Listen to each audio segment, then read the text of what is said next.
face on. Get your game face on. Welcome back to this week's episode of the Southeast Women's Footy Gameface Footy Show, brought to you guys by Bendigo Bank.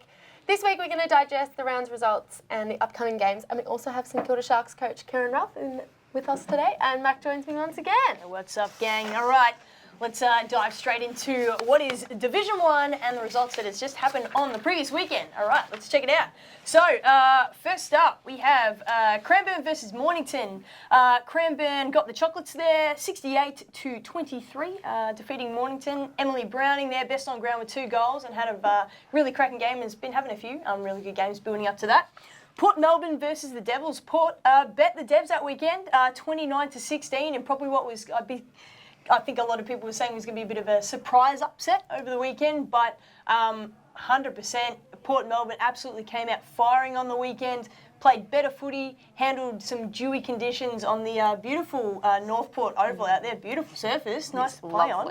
Really nice, and they just 100% deserve that win. So really well done to Port Melbourne. Yeah, definitely took it to us and has definitely been bringing it to the rest of the competition. Karen, you've played against Port? Yeah, I was going to say, I mean, you probably think it is a surprise result according to where they are on the ladder, but certainly we played them 3 or 4 weeks ago and, you know, only scraped through by a couple of points and possibly didn't even deserve it. They certainly bring the effort. They've obviously got great coaching and they're all on the same page. So those 3 things are you know, make them a really good team. And, you know, if we came up against them in finals, it'd be a tough contest, that's for sure. Yeah, absolutely, and it's super fantastic, I think, for the competition. Absolutely, showing that it's developing. So it's great down there. And then your mob, the Sharks.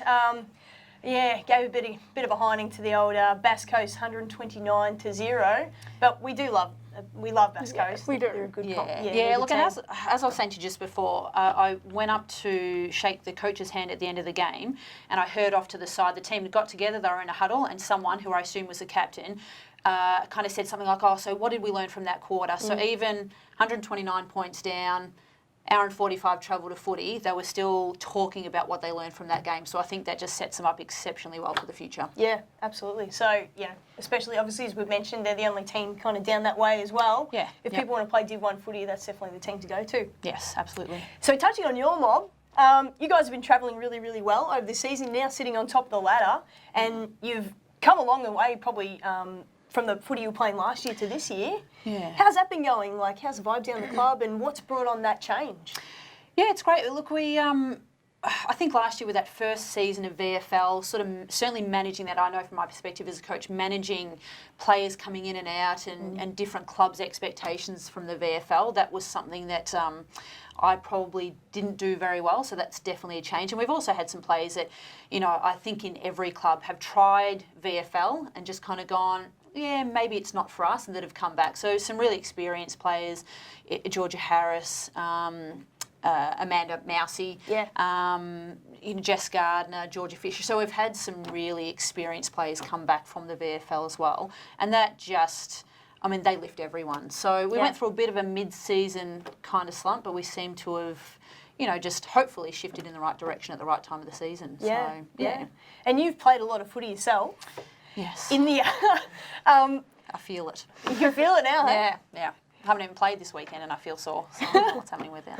Over the path of your football career, what is, obviously besides the fact that we now have the AFLW, what's some of the biggest changes that you've seen over your kind of football career and playing?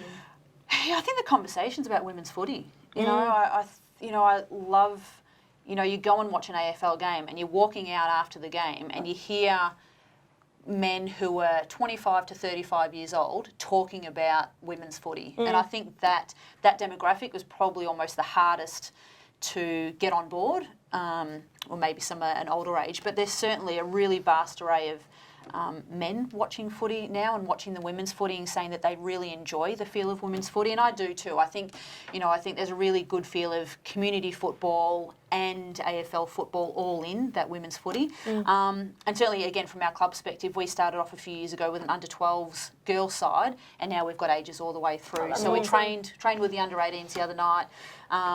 And there's just, so the future pathways are just amazing. And we can see that through the VFL and the AFL and the quality of the players that are coming through. So, yeah, that's probably the biggest change, just the depth that's there. Yeah, it's awesome. Yeah. Do you have anyone kind of coming up in the ranks that we should be looking out for? Anyone you think might end up in the VFL kind of system next year? There's a young girl, and I'm not going to remember her last name. Her name's Celia, and she's playing for the Sharks under-18s. And she did train with us the other night. She came in and stepped into our training as well at the end and just looked like she fit there. I mean, her shoulders are up here, you know, as I'm standing next to her. Really good size, good kick, really seems to know footy. Yep. I'm still surprised that no one's picked up Hannah Bowie, so if anyone's out there, knows footy like just, you know, her dad obviously played for St Kilda, her aunt is the game records holder, you know, you see her out there on the field, she's just in the right spot at the right time all of the time. Yeah, she's a super clever player. Yeah, you're right. Yeah, and really tough and just a good head on her shoulders. I mean, she also wants to be a neurosurgeon, so that potentially might get in the way of an AFL career. But I'd really encourage someone to give her a shot. So yeah, absolutely. Yeah. Wow, that's really interesting. Neurosurgeon. That's really cool. Not every day you get one of those in No. your club, so. We have a look at the Division 1 leading goal kickers. We have Georgia Harris from the Sharks on 27 goals, Pam Rogers from Cranbourne on 17 goals, and Chloe Hunt from the Devils on 15 goals. There you go. Georgia's been nice and consistent this year for you guys. She has. She just, again, she's one of those girls, came back from VFL, again, probably still could play if she wanted to. For sure. Just, again, knows footy. You know, if someone's got the ball in their hand, you know she's going to lead to the right spot at the right time, so she'll tell you where to kick the ball. Yep. Yeah. Good. It's good for you guys to have players like that down there. Absolutely. For sure. All right, let's take a peek at this weekend's games coming up. All right, so we've got Seaford and Mornington. That one's, I think I'm going to go with Seaford for that one. I think Mornington seem to be getting a few players back, and they're probably feeling good after a bit of a good weekend there. But yeah, I'm going to go with Seaford for that. Yes, I would imagine so. Yeah. Port Melbourne and Bass Coast. Love to see Bass Coast, but I think Port Melbourne's probably going to take the chocolates there as well. And then we've got the Sharks and the Devils on the weekend. There we go. It can be a big game. But probably a bigger message is happening on the weekend that's more important than footy. Tell us a little bit about this weekend's round. Yeah, so Are You OK Day? I think like probably every round that we look towards, I know Devils have a few as well, they're, I guess, created, I suppose, out of some sort of heartache or tragedy a little bit, and we certainly had that at the club a few years ago leading up. We had a number of players whose mothers passed away through suicide, and then one of our our life members, Penny Cooler-Reid, her brother, took his own life. And so at that stage I was president of the club, and I spoke to Penny and her dad Cam, and I said, look, I think there's just something we need to do to kind of bring this to light and have these conversations about suicide and about mental health, and it's important to use those words and really overt that those are things that are happening and really reduce the stigma around that. So Are You OK Day just seemed to really fit, and I think it really fits within a football club where it is, you know, often some people's first families and second families, and just being able to get around each other. So that theme of Are You OK Day and that match and playing against the Devils, who are a long time, I guess, rivals, but respected rivals of the Sharks through the VWFL and now, I think it's perfect team to play against.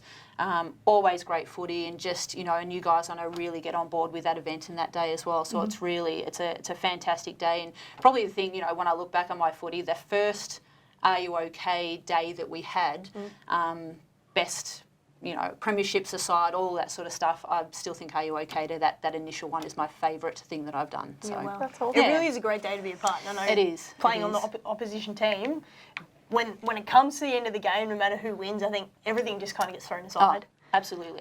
Yeah, bigger message. You know, great to get a win, but if you just get the word out there, and you know, we've managed to make $10,000 for the Are You OK Day Foundation in the past 3 seasons. So, you know, and that money goes towards, again, bigger and better things. So, yeah, that's great stuff happening down there at the Peanut Farm. Yeah, absolutely. And it's really good to see, you know, all the different teams kind of having a day to support a different cause that means something to them. And on the weekend was actually the TAC towards Zero round. I actually got to wear the Zero jumper on the weekend, which was really awesome to be a part of. And it was good to see a few different photos of different opposing captains and teams really getting around that round, which is awesome to see. Just pop up a couple of the pictures there, just showing all the teams getting involved. So, yeah, fantastic initiative. And I think a lot of people just, especially if you're one of the only people at your club that have that, that get to wear that jumper, it's something really special. So yeah, absolutely. It's a great initiative.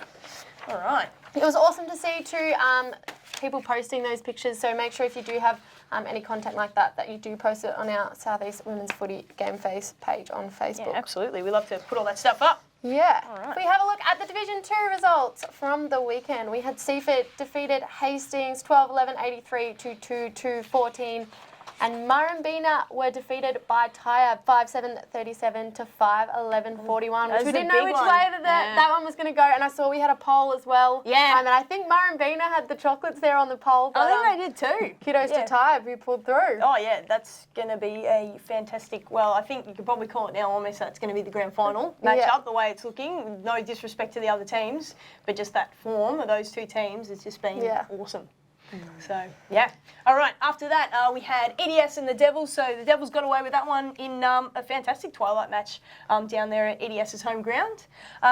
We also had St Kilda Sharks defeated Pearcedale. They're 34-9, and Cranbourne got the chocolates in a really close contest there against Beaconsfield at 24. Just touching on the Sharks in the Div 2, how have the girls been going this year? And I guess probably one thing that I think the teams like yourselves and the Devils and, say, Seaford and Mornington can probably relate to is that having two teams that can sometimes, if you have a lot of injuries in the ones, that can really affect your twos. Yeah. How have the girls been going this year? Yeah, fantastic. As you said, having two teams can be a great, one, it obviously puts pressure on the Division 1 side, and we've certainly had a number of girls who have gone in and out throughout the season, which, that pressure to hold spots is fantastic. We've been fortunate we haven't had to double up anyone, I don't think, this year. The twos are doing magnificent. I think they're maybe third or fourth bottom of the ladder, but the football they're playing this year, even compared to last year, is just amazing. You watch that game on the weekend versus Pearcedale, which the score probably isn't accurate. I think we got a couple of goals fairly late in the game.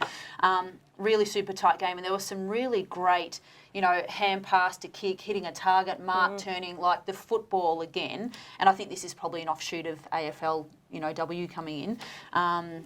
Again, the quality of football at those other levels is it's improving every year. So, yeah, really, really proud of the improvement that they've shown. Awesome. It's great. Awesome. It's also, you mentioned the Twilight game. It's good to see some clubs getting around, seeing you guys play, and then the women play afterwards.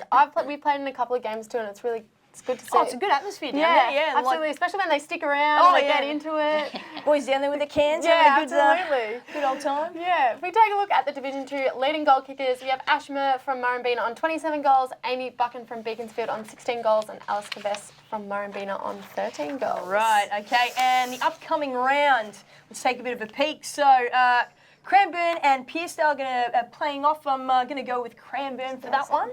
Murrumbina and Hastings playing. I'm going to go with probably Murrumbina with that one. They're going to want to bounce back after that one. Seaford and EDS are going to be playing against each other. I'm probably going to go with Seaford for that one as well. Even though EDS, seeing them in action last weekend, they played some really good footy. I just think Seaford are probably a little bit stronger at this point in time. Tyab and Beaconsfield are playing off, and I think we would probably think the Tyab at this point in time, even though Beaconsfield in previous weeks have had some really good wins. But yeah, Tyab are definitely the team in form. And the Sharks obviously playing against the Devils in what I think, because of the occasion and the point that where they're actually sitting on the table. They're just, I think it's 5th and 6th or so. I think that's going to be the game of the round. So I'm of course going to go with the Devils. You're going to go with the Sharks. No worries. No, guys, we had a few milestones on the weekend. Yes, we did. So, huge congratulations to Eliza King from the St Kilda Sharks for 50 games. Yes, it's working well as always. We had Georgia Fisher from the St Kilda Sharks, who also played her 50th game, so congratulations. Good. Yes. still going with the Sharks, I think. Yeah, we had Steph Webb from the St Kilda Sharks who also played 50 games. Jeez, I tell you what, it must have been a big weekend for the banner makers. Lots of down people there. started at It the is. same time. We've got a couple this weekend as well, and we're trying to figure out how that happened. Steph Webb, actually, she's taken 6 years to get to 50 games.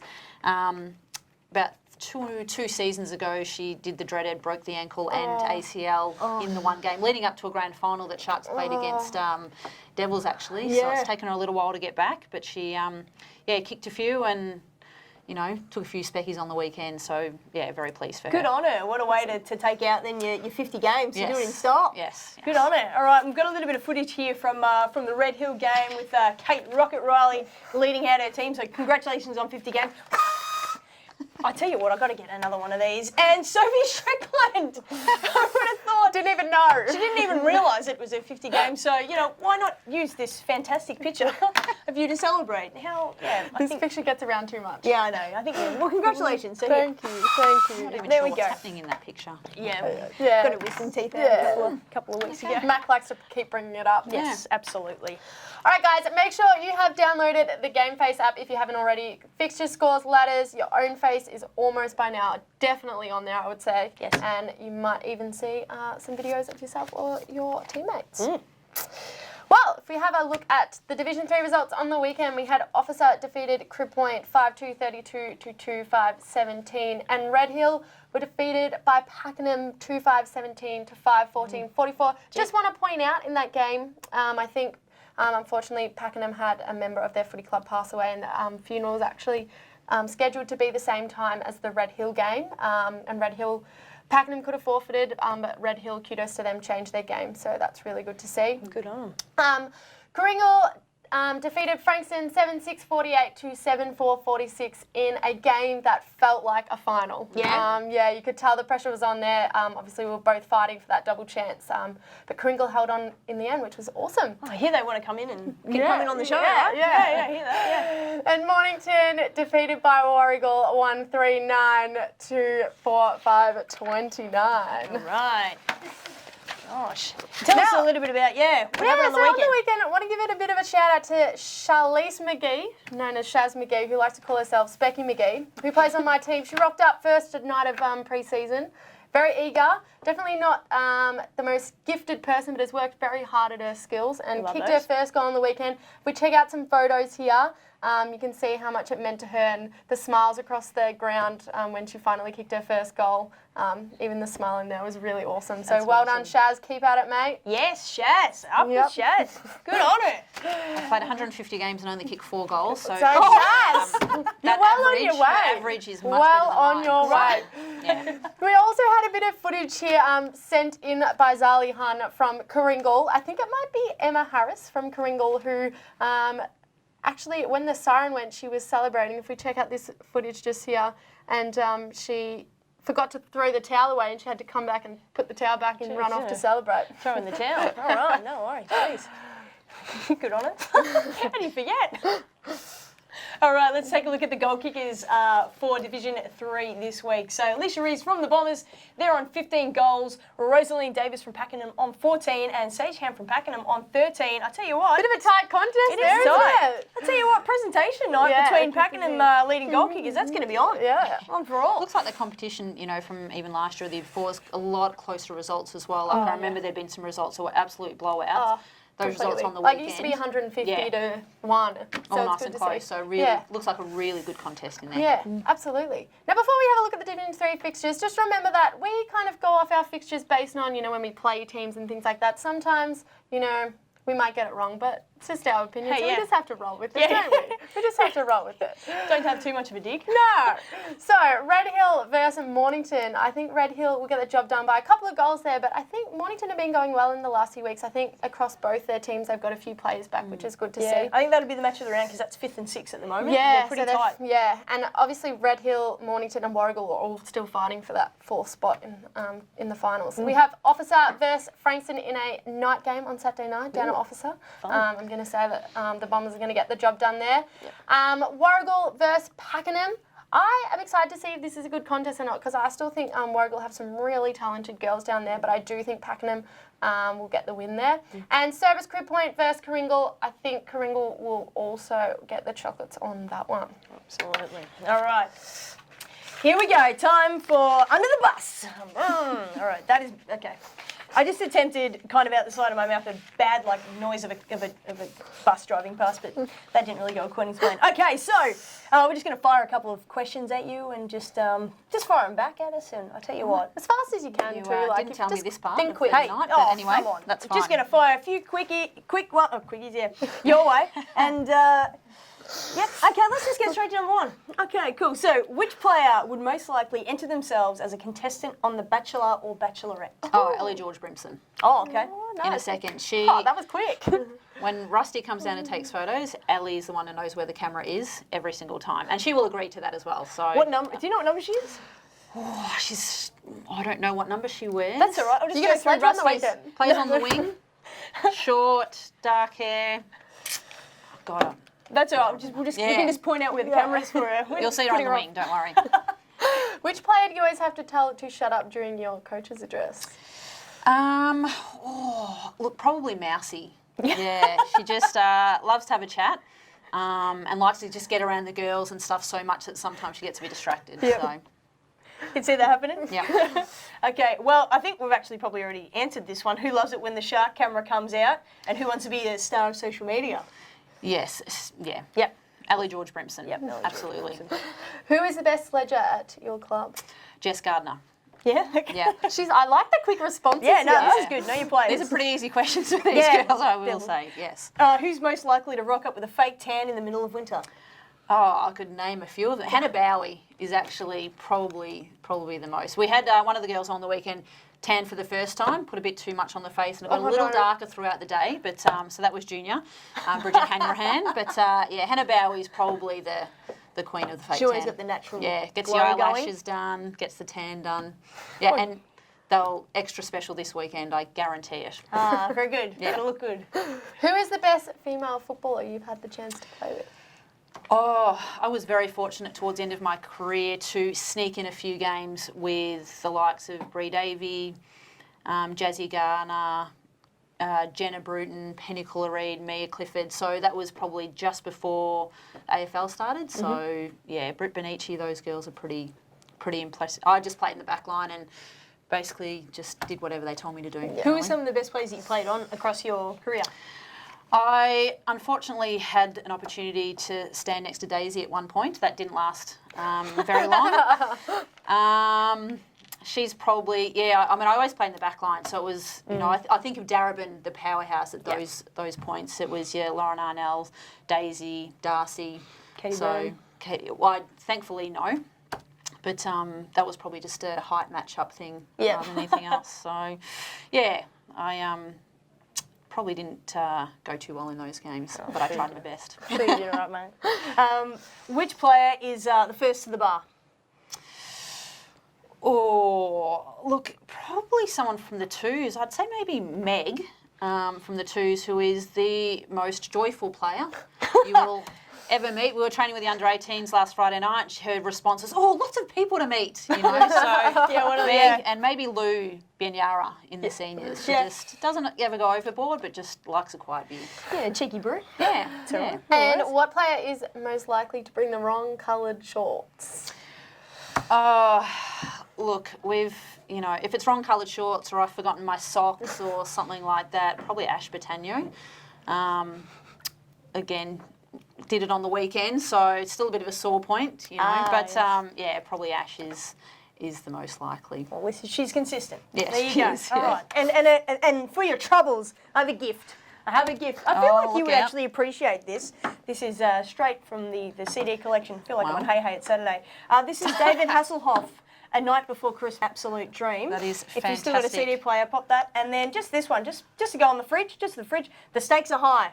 That's Excellent. That could be their describes message this for the weekend. You know what? Yeah. That could be your message for the Get on the weekend. other team. Nice Give me a pun, magnet that nice said the pun. stakes are high. I love it. I do still have a CD player, CD player, player. and Excellent. DVD player as well. So the Hoff. There you go. Love it. Can On play high Baywatch in the rotation. background. Exactly. Thank you very much. Thanks so much for coming. All right, guys, that is all we have time for on this week's episode. Thanks for joining us on the Gameface Footy Show. Huge shout out to Bendigo Bank, Swift's Locker, and 1111 Fitness, and we'll catch you guys next week. Get your game face on. Thank you. Get your game face on.